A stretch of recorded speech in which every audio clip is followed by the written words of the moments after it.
Hi guys, Danny here, and welcome to this video where I'm going to show you guys how to make an auto armor management system using the various blocks and items added by the new extra utilities.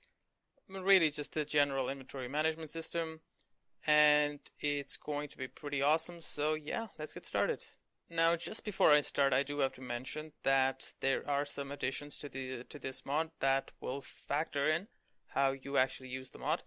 So for example, there's this new aspect added called grid power. It's basically the new power system added by the mod.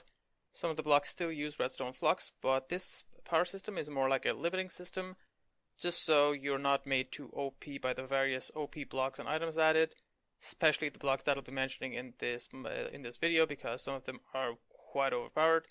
So basically you make different items, then they generate grid power, and you can only have machines that actually work to the amount of grid power that you're making. So I have the highest tier generator right now, the Dragon Edge generator, and it creates 500 grid power. So I can make machines that add up to 500. So I have these various machines. As you can see, this one uses 4. I have some other machines that use 8, and all these transfer pipes and things like that. Various items use different values of grid power. So that is a limiting factor that you have to keep in mind. Now the build generally works around this one block here, the player chest.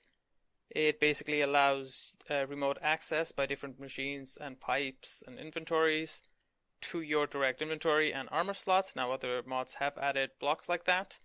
But the cool thing about this here is you can select by just clicking whether you want to give no access, full access, extract only, or insert only. Okay, let's just go back to no access because you guys saw what happened there.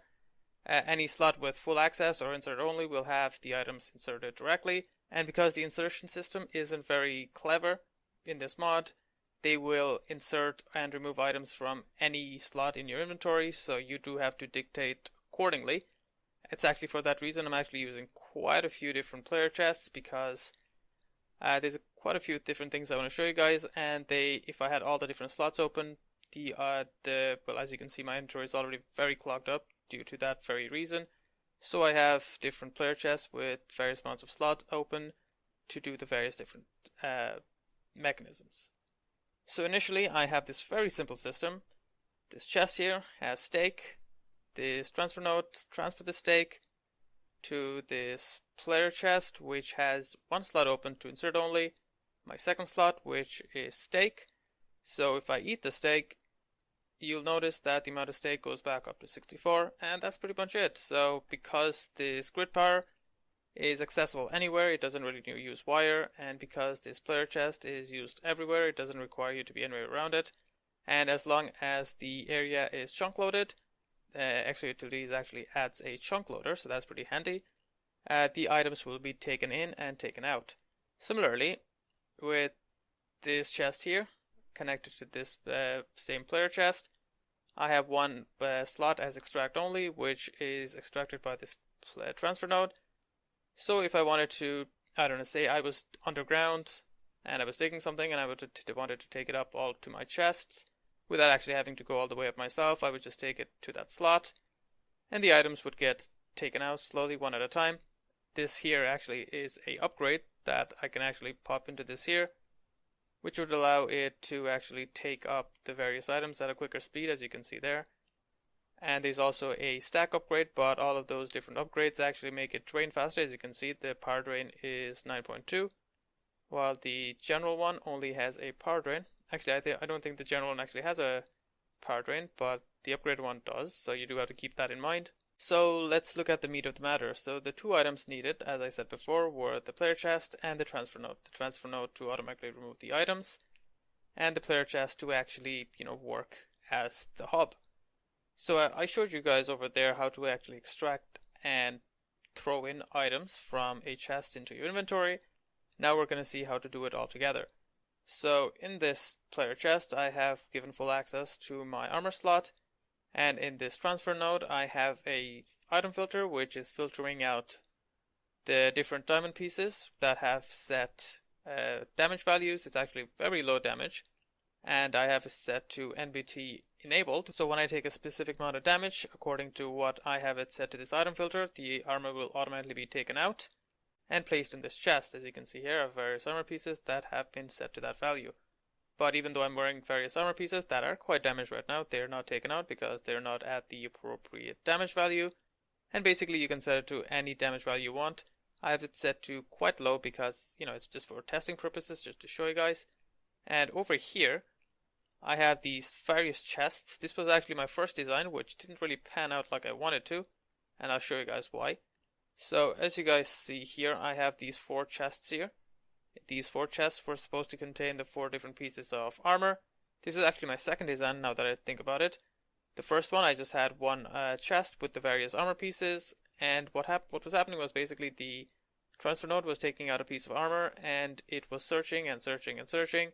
But if the armor piece that was removed was my chest plate, and the first armor here was actually the helmet, it would keep searching and searching, and I would be defenseless, so I had a feedback loop going back like this.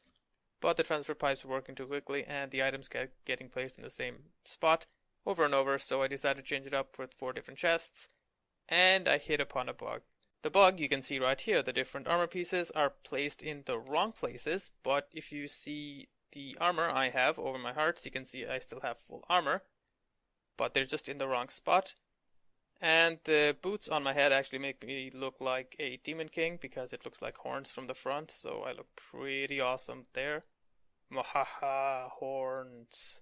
So I thought perhaps it was my own doing and not an actual bug in the system, in the actual mod. Turns out it was.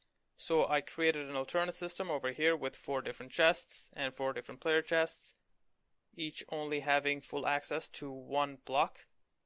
Well, they currently have all of the different access slots open, but I'll explain why that is in a second.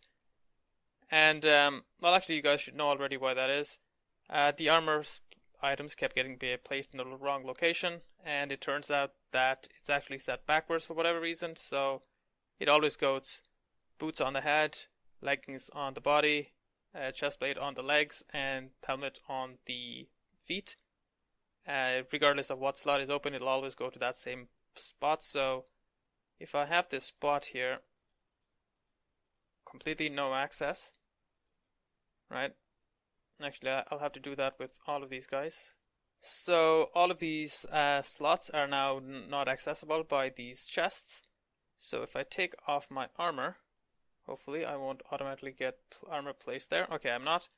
So if I enable the head there, and if I place in diamond helmets, you'll notice that I won't actually get the helmet on my head slot. Like I said, there's a bug which actually makes it upside down, so only boots fit in my head, which gave me the cool horns.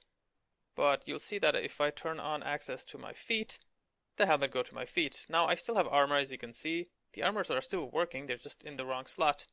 So the chest pieces in the leg spot, the leggings in the chest spot, and finally, last but not least, the boots on the head slot. Now, it is backward and it's not showing up, and I have these horns, but as you can see, I still have full armor, so it still works. So, how does this actually work? Well, as you guys probably saw, well, you guys should know exactly how it works at this point, actually. So let me just fill up these chests and I'll show you. Okay, so I have a fresh armor set. I actually just touched the cactus there and damaged myself a little bit, but don't worry, it's a fresh set. So what I'm going to do is, let's see, I have full health. I'm going to walk to the cactus and it's going to damage my armor, and you'll notice that after it gets to a specific damage value, it'll get automatically taken out and a new fresh piece will be put in directly. And this will work regardless of where I am in the world, as long as those blocks over there are chunk loaded. So let's see this in action. So I'm taking damage, and you can see that I am actually protected despite it being in the wrong location. And the armor pieces are damaged slowly, as you can see. There you go, all the boots and the leggings were swapped out, wrong spot, but they still work. And if you keep doing this, you'll notice that the chest plate and the helmet will be replaced as well. Oh, it's just the top 2 got replaced again. Come on. Well, I nearly died there, But regardless, you saw how it works. Okay, so while filming this video, I actually thought of this really nifty way to auto-equip Elytra wings. It doesn't actually work at the moment because of this weirdness with the armor slots. The different armor pieces go in the wrong slot, so I think that's causing problem. But right now, I'll actually just show you guys how it works. So this player chest here has two inventories accessed. This one given full access, the chest slot currently with a diamond chest plate, and this random slot here with extract only. And this random golden leggings here, filling in the spot for the Elytra wings, and this the diamond leggings that I'm wearing is where the normal diamond chestplate would go. So how does this work? As you can see, this is basically a feedback loop. So if I'm wearing something in my chest, nothing would happen. But say for example I wanted the Elytra wings, what would I do? Simply remove the chest piece, put it, wait till it's placed into my inventory. Okay, so I would put it there, and that would lock it. Now the transfer node is blocked because there's an item there, and because it wants to place it in this slot here, but it can't. So what does it do? It just waits. So now I have the Elytra wings, I can fly around, blah blah blah blah blah blah blah blah blah blah. And say I want to get my armor piece back, what do? Take out the piece there, place it there, golden diamond chest piece in my chest, and the Elytra wings safely stored here. Chunk load this. You can be anywhere in the world, so you're just going out for a stroll. You want Elytra wings, what do you do? Simply take off your chest piece, put it in the spot. You have your chest piece. The diamond chest plate is safely away in your base, and you can glide around. Now you want to take off the chest piece, place it here, and you have your chest piece on, your diamond chest piece, and there you go. Auto-equipping Elytra wings. Pretty awesome. So yeah, I hope you guys liked that video. If you liked the video, please hit the like button. It would really mean a lot to me since I'm making videos again. Some feedback from you guys would be very much appreciated. And if you're new to the channel and you like what you saw, please subscribe for more awesome mod reviews. Me just messing around with different concepts with the different mods, and the occasional Let's Play. So yeah, thank you guys for watching, and I'll see you another time.